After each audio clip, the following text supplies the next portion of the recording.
Nakuha ng CCTV ang habulan ng isang snatcher at biktima nito sa Quezon City kagabi. May report si Maki Libradilla live.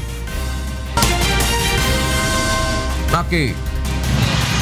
Yes kuya, nakita pa sa CCTV ng maghabulan itong isang snatcher at isang ginang sa barangay Tatalon sa Quezon City bandang alas 8 kagabi. Ayon kay Maribel Amor, nasa kalye siya ng Kaliraya habang inaantay ang pamangkin.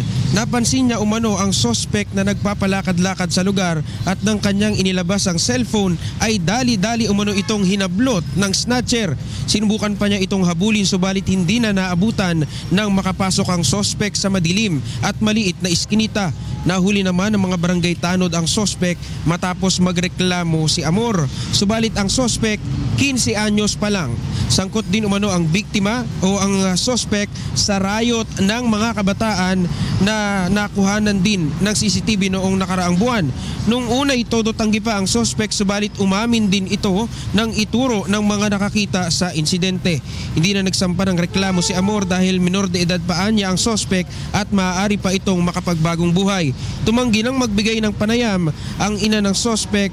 Ayon dito, pinagsabihan naman na niya ang kanyang anak sa maling ginawa. Yan mo ng latest, balik sa iyo kuya. Maraming salamat Maki Libradilla live mula sa Quezon City.